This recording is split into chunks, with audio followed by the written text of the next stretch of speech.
కాలక్రమంలో ఈ ప్రాంతం నుంచి ఒకనాడు కల్వకుర్తి నియోజకవర్గంలో భాగమైన మేడ్చల్ మండలంలో 2006 సంవత్సరంలో మీ అభిమానంతో మీరు గుండెల్లో పెట్టి చూసుకొని మీరు భుజాల మీద మోసి మొట్టమొదటిసారి జిల్లా పరిషత్ మెంబర్గా ఇండిపెండెంట్గా నన్ను గెలిపిస్తే ఆనాడు మేడ్చల్ మండలంలో మీరు నాటిన మొక్క ఈనాడు వృక్షమై తెలంగాణ రాష్ట్రానికి ముఖ్యమంత్రి మీ ముందు నిలబడ్డాడు.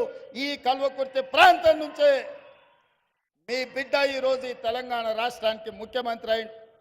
అందుకే మిత్రులారా, మా నారాయణ రెడ్డి గారు అడిగినారు, వారు ఎకరు పెట్టిన అభివృద్ధి కార్యక్రమాలను చూస్తే బట్టి విక్రమార్క గారు ప్రవేశపెట్టిన 2,91,000 కోట్లు నేను కల్వకుర్తికే ఇచ్చిపోవాల్సి వస్తుంది. మిగతా 118 నియోజకవర్గాలకు ఇవ్వడానికి కూడా నా దగ్గర ఏముండదు. అయినా మీ సోదరుడిగా మీ బిడ్డగా ఆనాడు ఇదే మైదానంలో నేను రాహుల్ గాంధీ గారు వచ్చొక్క మాట చెప్పిన మా మిత్రుడు వంశీచంద్రెడ్డి గారు సాక్షిగా నారాయణ రెడ్డిని మీరు గెలిపించండి, ఈ కల్వకుర్తికి ఒక్కరు కాదు 2 శాసనసభ్యులు ఉంటారు, ఒకటి నారాయణ రెడ్డి అయితే రెండవది రేవంత్ రెడ్డి, ఈ ప్రాంతాన్ని అభివృద్ధి చేస్తా అని ఇదే మైదానంలో ఇక్కడి నుంచే మీకు మాట ఇచ్చిన.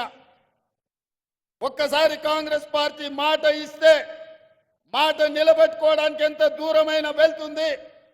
అందుకే ఈరోజు ఈ వేదిక మీద నుంచి ఈ కల్వకుర్తి శాసనసభ నియోజకవర్గంలో 100 పడకల ఆసుపత్రిని మంజూరు చేసి ఈ ప్రాంత పేదలకు ప్రభుత్వ వైద్యాన్ని అందించే బాధ్యత రాష్ట్ర ప్రభుత్వం తీసుకుంటుంది.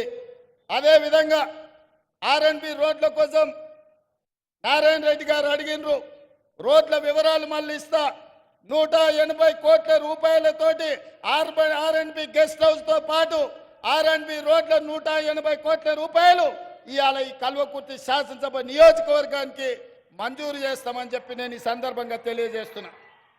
అదేవిధంగా ఈ ప్రాంతంలో నిరుద్యోగ యువకులు ఎక్కువ అటు మాడుగులు కావచ్చు, ఆమన్గల్ కావచ్చు, కడతాలు కావచ్చు, తలకొండపల్లి కావచ్చు, వెల్దండ కావచ్చు, కల్వకుర్తి కావచ్చు, బొంగూరు ప్రాంతం కావచ్చు, మిడ్చల్ ప్రాంతం కావచ్చు, ఈ ప్రాంతంలో చైతన్యం ఉన్నది. చైతన్యవంతమైన యువకులకు నిరుద్యోగ సమస్య ఉన్నది. ఆ నిరుద్యోగ సమస్యను పరిష్కరించడానికి నేషనల్ అకాడమీ ఆఫ్ కన్స్ట్రక్షన్ నుంచి ఒక స్కిల్ సెంటర్ని ఆమన్గల్లో ఇచ్చి 10 కోట్ల రూపాయలతోటి తక్షణమే పనులను ప్రారంభించే మంజూరు ఈ వేదిక మీద నుంచి మీకు అందరికీ ఇస్తున్నాం.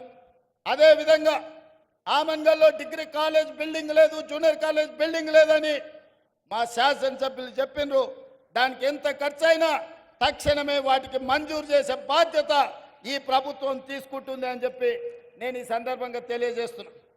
అదేవిధంగా వివిధ ప్రాంతాలకు సంబంధించిన హై లెవెల్ బ్రిడ్జెస్ గురించి నారాయణ రెడ్డి గారు అడిగినారు. కల్వకుర్తి శాసనసభ నియోజకవర్గంలో 5 హై లెవెల్ బ్రిడ్జిలు 15 కోట్ల రూపాయలతో మంజూరు చేసి మీ సమస్యల్ని పరిష్కరించే బాధ్యత ఈరోజు కాంగ్రెస్ పార్టీ తీసుకుంటుంది.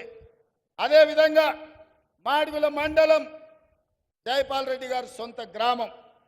అందుకే మాడుగుల మండలానికి మండల కేంద్రంలో అండర్ గ్రౌండ్ డ్రైనేజ్ మొత్తం మాడుగుల గ్రామంలో అండర్ గ్రౌండ్ డ్రైనేజ్ ఇచ్చే బాధ్యత కాంగ్రెస్ పార్టీ తీసుకుంటుంది, ఎన్ని నిధులైనా సరే. అదేవిధంగా మాడుగుల మండలంలో ఎడ్యుకేషనల్ ఇన్స్టిట్యూట్స్, గ్రామస్థాయి పాఠశాలల్లో కనీస వసతులు లేవు. అందుకే మాడుగుల మండలంలో ఉన్న ప్రభుత్వ పాఠశాలలో కనీస వసతులను మెరుగుపరచడానికి ఒక్క మాడుగుల మండలానికి 10 కోట్ల రూపాయలను మంజూరు చేసి మాడుగు